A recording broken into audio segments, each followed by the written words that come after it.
Muy buenas noches, mi nombre es J. Jesús Hidalgo Rodríguez. Mi número de matrícula es la 210-21452. Actualmente estudio la carrera en Derecho en la Universidad Virtual del Estado de Guanajuato y en este momento estoy cursando el módulo de Derecho Procesal Penal. El presente video corresponde al reto número 1, denominado ¿Cuáles fueron los antecedentes latinoamericanos de la Reforma Constitucional Mexicana?, elaborado el 6 de marzo del 2023. Para su elaboración, utilicé, entre otros recursos, el libro Revolución en el Proceso Penal Latinoamericano, Difusión de Ideas Legales desde la Periferia, del autor Máximo Langer. Comencemos con el primer cuestionamiento.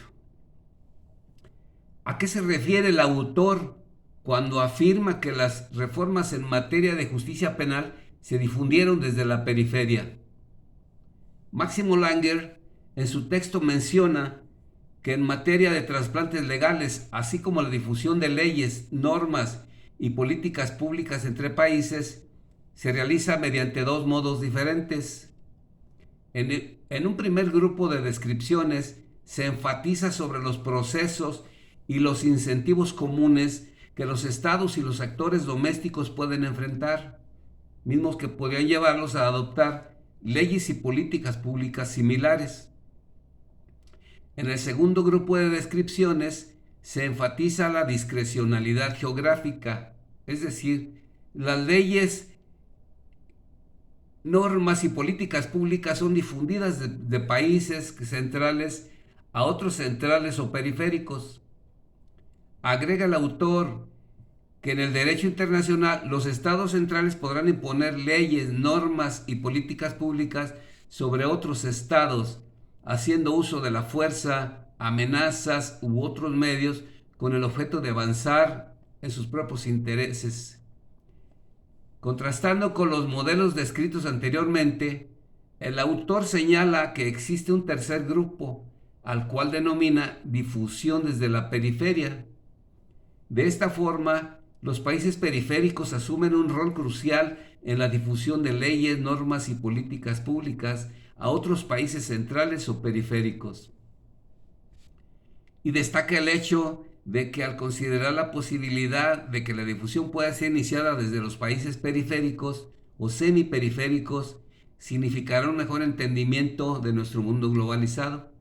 Es así que la llamada difusión desde la periferia desató una ola de reformas procesales gracias a la red de expertos activistas del sur, ya que ellos fueron los autores intelectuales y promotores de dichas reformas. ¿Qué distingue a los códigos inquisitivos y a los códigos acusatorios en Latinoamérica? El sistema inquisitivo tiene sus raíces en el derecho romano germánico y nace con el nombre de Inquisición, en donde el Estado mismo acusaba y juzgaba.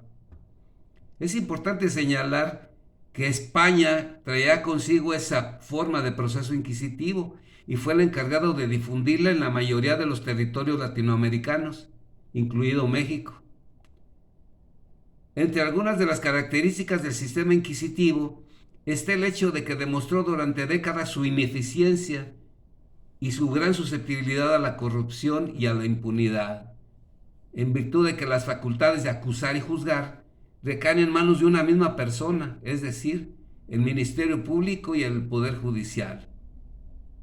Adicionalmente, es importante señalar que el procedimiento es 100% por escrito y de esta forma era secreto y no daba lugar a la publicidad ni a la oralidad. Además, con escasas excepciones, la prisión preventiva del imputado era obligatoria,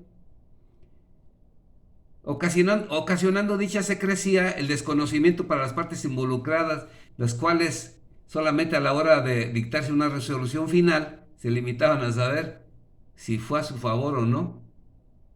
En cuanto al sistema acusatorio, podemos decir que es un sistema adversarial en donde las partes, fiscalía y defensa, se enfrentan en igualdad de oportunidades ante un juez imparcial.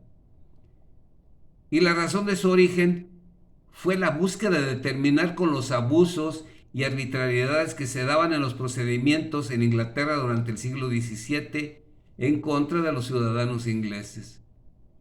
Al día de hoy, las razones siguen siendo las mismas.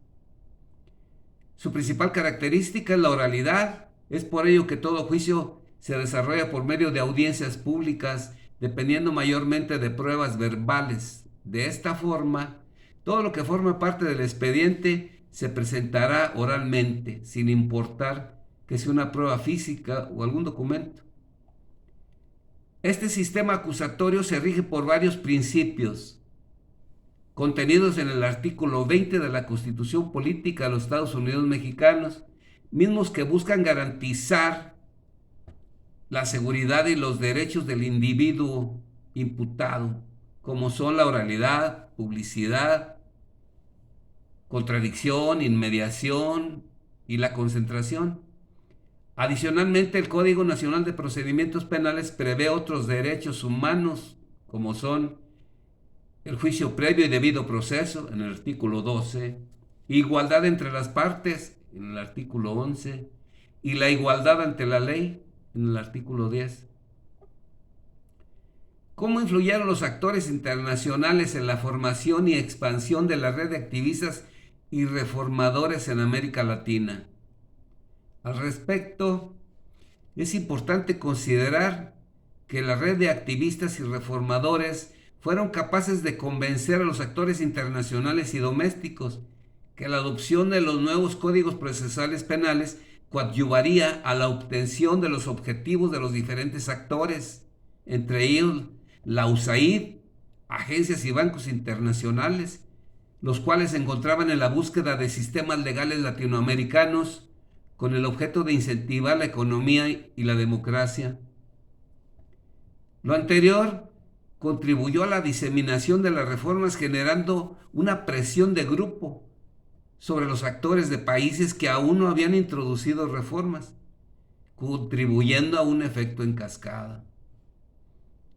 ¿Cuál es la relación entre el texto de Langer y la reforma constitucional en materia de seguridad pública y justicia penal en México?